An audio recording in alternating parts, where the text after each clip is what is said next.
গ্রামের গেরস্ত বাড়ির মতো পুরো গণভবনকে খামার বাড়িতে পরিণত করে বিরল উদাহরণ সৃষ্টি করেছেন প্রধানমন্ত্রী শেখ হাসিনা। গণভবনে হাঁস, মুরগি, কবুতর, গরু পালনের পাশাপাশি বিভিন্ন ধরনের শাকসবজি চাষ করেন এদেশের মাটি ও মানুষের সঙ্গে বেড়ে ওঠা বঙ্গবন্ধু কন্যা। এবার দেখা গেল গণভবনের লেকে বড়শি দিয়ে মাছ ধরার সময় এক ফাঁকে রাজহাঁসকে খাবার খাওয়াচ্ছেন প্রধানমন্ত্রী।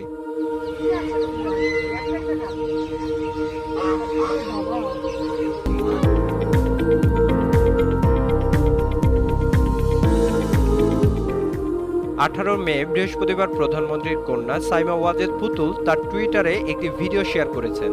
ভিডিওর ক্যাপশনে তিনি লেখেন, রাজহাঁসগুলোকে হাতে করে গভীর মমতায় খাবার খাওয়াচ্ছেন। বাঙালি মায়ের এক চিরায়ত দৃশ্য।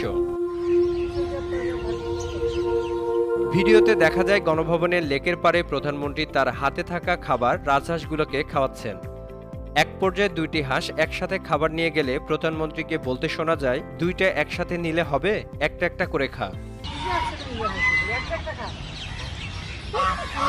এই টুইটের পর অনেক নেটিজেন প্রধানমন্ত্রীর প্রশংসা করে মন্তব্য করেছেন। গণভবন সূত্র জানায়, গণভবনের আঙিনায় প্রধানমন্ত্রী শেখ হাসিনা বাঁশফুল, পোলাও চাল, লাল চাল সহ বিভিন্ন জাতের ধান, ফুলকপি, পাতাকপি, লাল শাক, পালং শাক, ধনেপাতা, গ্রাম বাংলার জনপ্রিয় বতুয়া শাক, ব্রোকলি, টমেটো, লাউ, শিম সহ প্রায় সব ধরনের শীতকালীন শাকসবজি চাষ করেছেন। এছাড়া গণভবনে তিল, সরিষা ক্ষেতে মৌচাক পালনের মাধ্যমে মধু আহরণ, হলুদ, মরিচ, তেজপাতা সহ বিভিন্ন ধরনের মশলা, আম, কাঁঠাল, কলা, লিচু, বরই, ড্রাগন, স্ট্রবেরি সহ বিভিন্ন ধরনের ফল, গোলাপ, সূর্যমুখী, গাঁদা, কৃষ্ণচূড়া সহ বিভিন্ন ধরনের ফুলেরও চাষ করেছেন প্রধানমন্ত্রী।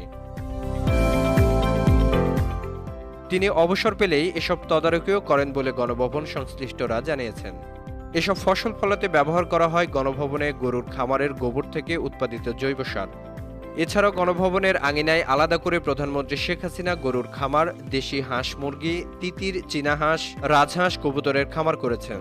তিনি গণভবনের পুকুরে চাষ করেছেন রুই, কাতলা, তেলাপিয়া, চিতল সহ বিভিন্ন প্রজাতির মাছ। এমনকি গণভবনের পুকুরে মুক্তা চাষও করেছেন শেখ হাসিনা। অবসরে গণভবনের লেকে মাছও ধরেন তিনি। উৎপাদিত এসব পণ্য প্রধানমন্ত্রী শেখ হাসিনা নিজের জন্য সামান্য রেখে গণভবনের কর্মচারী এবং দরিদ্র অসহায় মানুষের মাঝে বিলিয়ে দেন।